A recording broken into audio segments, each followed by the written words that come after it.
के बारे में हमारे एसएमएस साहब यहाँ बैठे हैं, जानते हैं एग्रीकल्चर में भी वर्ल्ड बैंक से स्कीमें आती रहती हैं। वर्ल्ड बैंक से एक स्कीम आई तो उन्होंने कहा कि इसमें वो लोग प्रमोट होंगे, सारे मास्टर जिन्होंने कम से कम 10वीं की है।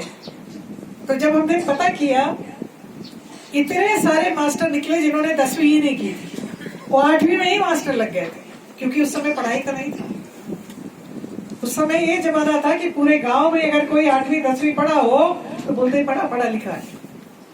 आज एक एक घर में डिग्री लेकर के, डिप्लोमा लेकर के, कोई जेई का, कोई आईटीआई का, कोई कहीं का, और बैठे हुए हैं कि कहीं नौकरी की तलाश में बैठे।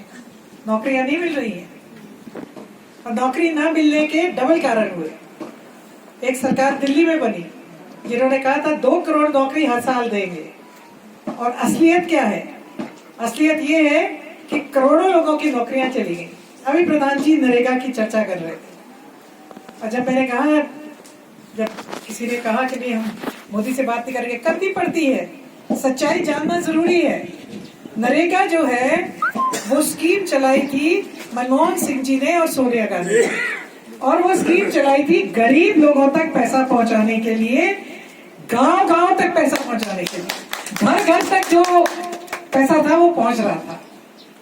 जैसे ही सरकार बदली और मनमोहन सिंह जी हटे, तो सबसे पहले भारतीय जनता पार्टी ने कहा कि हाँ, ये नरेगा जो है ये बड़ा बेकार कार्यक्रम है, इसको बंद करना है। मगर उन्होंने देखा कि बड़ा इसके खिलाफ, उनके खिलाफ एक माहौल बन रहा है, तो उन्होंने कहा अच्छा जी भी चालू रखो। आप जानते हैं, खास करके जब कोरोना का काल आया, अगर नरेगा नहीं होती तो कई घर जो है वो भूखे रहते। नरेगा थी जिसने कई घरों को चलाया। अब क्या नया इन्होंने ड्रामा शुरू किया? ये हाजिरी लगाने वाला, जो चीज संभव ही नहीं है, जो चीज संभव ही नहीं है। अगर एक पंचायत में 5 काम चल रहे हैं, तो क्या एक प्रधान और एक सेक्रेटरी उन 5 काम पे सुबह 9 बजे भी और शाम को 5 बजे भी हो सकता है? क्या हो सकता है?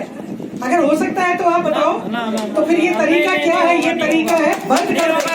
नहीं होगा, ये नहीं होगा। ये तरीका है, ये तरीका है बंद करने का। ये तरीका है कि लोग अपने आप ही, जब आपको दिहाड़ी नहीं मिलेगी, जब आपकी हाजिरी ही नहीं लगेगी, तो फिर आप अपने आप ही उस पे लोग जाना बंद हो जाएंगे। जब बंद हो जाएंगे तो बोलेंगे कि जी नरेगा में काम करने वाला ही कोई नहीं है। हिंदुस्तान की गरीबी खत्म हो गई।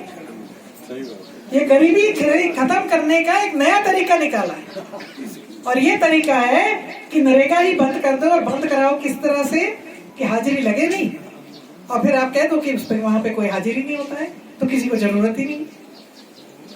जब जरूरत नहीं है तो बंद कर दो।